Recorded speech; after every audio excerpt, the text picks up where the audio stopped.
सर्वसामान्यांच्या हक्काचा आवाज जागर जनस्थान।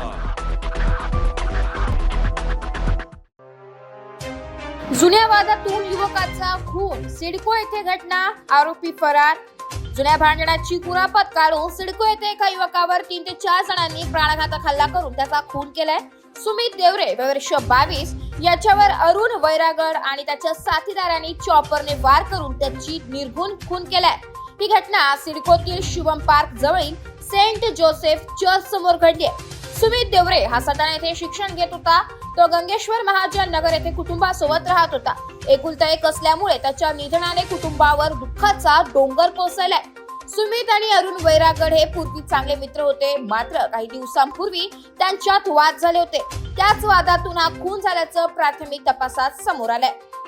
घटनेनंतर आरोपी घटनास्थळावरून फरार झाले। सुमित देवरे गंभीर जखमी अवस्थेत रस्त्यावर पडला होता।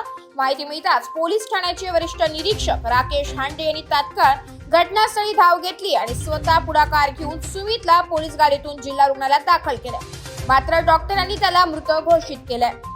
दरम्यान होळीच्या सणाच्या दिवशीच घडलेल्या या घटनेमुळे परिसरात भीतीचे वातावरण पसरले। घटनेची माहिती मिळताच वरिष्ठ पोलीस निरीक्षक राकेश हांडे, मधुकर कड, दुय्यम पोलीस निरीक्षक जयंत शिरसाट आणि सुनील पवार यांच्या मार्गदर्शनाखाली पोलिसांनी घटनास्थळी तातडीने बंदोबस्त लावलाय।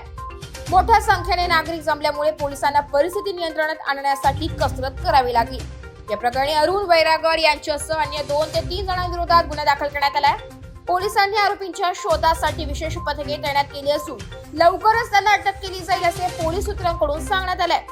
या घटनेमुळे सिडको परिसरात तणाव निर्माण झालाय। स्थानिक नागरिकांमध्ये भीतीचे वातावरण असून पोलिसांनी सुरक्षेच्या दृष्टिकोनातून गस्त वाढवली आहे। होळीच्या सणावर या हत्याकांडामुळे विरजन पडले। पुढील तपास पोलीस करीत आहेत। जागर जनस्थानसाठी प्रतिनिधी संदीप नवसे, नाशिक।